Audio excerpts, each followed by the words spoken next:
Hello everyone!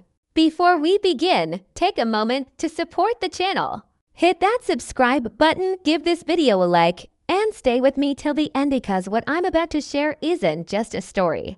It's a piece of my life that shaped who I am today. My name is Nora, and today I want to open my heart to you. I want to take you back to a time that still lingers in my thoughts, soft, warm, and sometimes a little bittersweet. It's a chapter filled with love, quiet lessons, and moments that seemed ordinary back then, but now feel priceless. Every time I revisit these memories, I feel something difficult to describe. It's a blend of nostalgia, gratitude, and reflection. You know that feeling when you wish you could step back into a moment, not to change anything, but just to experience it one more time. That's exactly what this story is for me. This is not a story about dramatic twists or shocking events. It's about something deeper, something more real. It's about family, about connection, about the kind of love that doesn't need to be loud to be powerful. It all began years ago, when I was 18. At that time, I was living in Italy with my family, a place that felt almost magical. The streets carried history in every corner. The air always seemed filled with life, and the sunsets. They had a way of making everything feel calm, like the world was gently pausing just for you. From the outside, my life looked perfect. My father was a successful businessman, focused, driven, always thinking ahead. My mother was an incredibly talented interior designer. Someone who could walk into any empty space and turn it into something beautiful, something meaningful. They were both busy, constantly balancing work and life, yet somehow, they never let that distance grow between us. No matter how packed their schedules were, they always found time to sit with us, talk to us, and remind us that family came first. And then, there were my brothers, Joseph and Anthony. They were twins. Just 2 years older than me, but in so many ways, they felt like they had lived longer, understood more, and knew exactly how to take care of me. I wasn't just their younger sister. I was their responsibility, their little world, their princess, as they loved to call me, and they meant it. They had this natural way of making me feel safe, not in an overprotective or controlling way, but in a way that made me feel seen, understood, and valued. If I was ever upset, they noticed. If something was bothering me, they didn't need me to explain it, they just knew. And when I struggled, they showed up. Not just with words, but with actions. That's something I didn't fully understand back then. I thought love was about what people said, but they taught me something different, that real love is shown in what people do. There were days when I felt insecure about myself. You know how it is during those teenage years. Everything feels bigger than it actually is. A small comment can ruin your day. A tiny doubt can turn into something overwhelming. I had my moments where I didn't feel confident, where I questioned how I looked, how I acted, whether I was good enough. And every single time they were there. Anthony had this calm, patient way of speaking. He never rushed me. He never dismissed my feelings. Instead, he would sit beside me and remind me gently that I didn't need to be perfect to be worthy. Joseph, on the other hand, brought a different kind of energy. He was expressive, encouraging, and always knew how to lift my mood.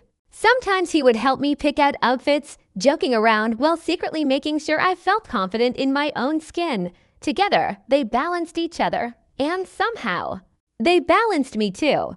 Even our simplest moments felt special. I remember those evenings when we would all gather in the living room. The lights slightly dimmed, the atmosphere warm and relaxed. My parents would sometimes join us, but often it was just the three of us laughing, talking, existing in that quiet comfort that only family can bring. I always sat between them. It became a habit, a small, unspoken ritual. Joseph on one side, Anthony on the other, and me right in the middle, exactly where I felt I belonged.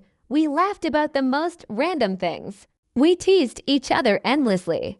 They would call me princess in a playful tone, just to annoy me, but deep down, I loved it because it wasn't just a nickname. It was how they saw me.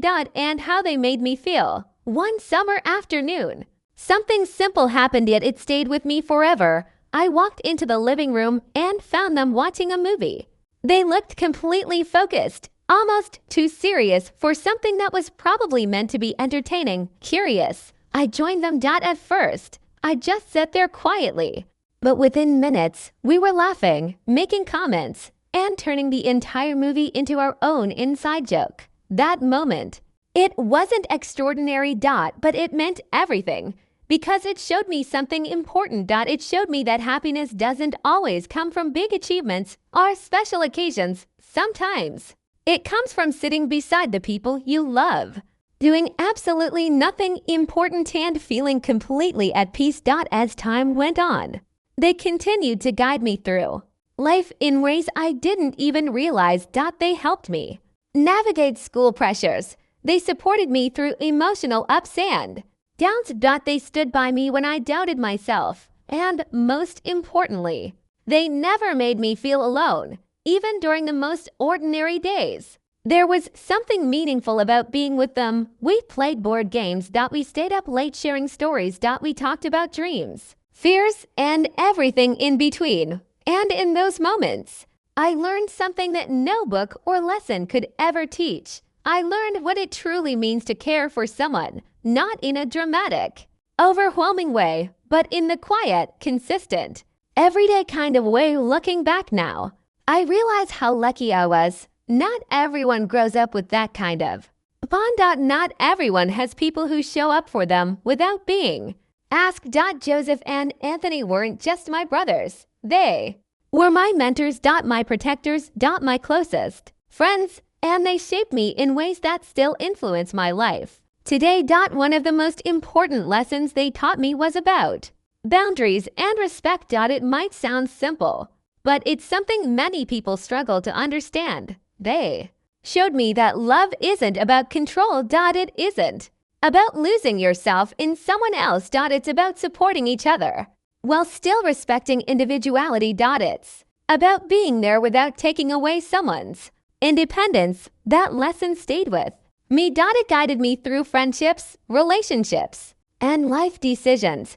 Because real love doesn't suffocate. It gives space. It protects without restricting. It cares without demanding. And that is something I carry with me every single day. When I think back to those years in Italy, I don't just remember the city. I don't just remember the streets, the views, or the beautiful summers. I remember them. I remember the laughter, the conversations, the small, quiet moments that didn't seem important at the time but now feel like treasures. Because in the end, that's what life is made of. Not the big, dramatic highlights, but the little things, the shared smiles, the late night talks, the feeling of knowing that no matter what happens, someone is there for you. So if you're listening to this right now, I want you to take a moment. Think about the people in your life, the ones who show up. The ones who care, the ones who make even your simplest days feel meaningful. Hold on to them, appreciate them, because time moves faster than we realize. And one day, these moments will become memories. Memories that you'll look back on, just like I do now. Thank you for being here and listening to my story. If this touched your heart in any way, don't forget to subscribe to the channel and like this video. There are many more stories to come, each one filled with real emotions, real experiences, and lessons worth sharing. And before you go, remember this. Cherish your family, value your relationships, and never underestimate the power of small acts of love. Because sometimes it's the smallest moments that leave the biggest impact.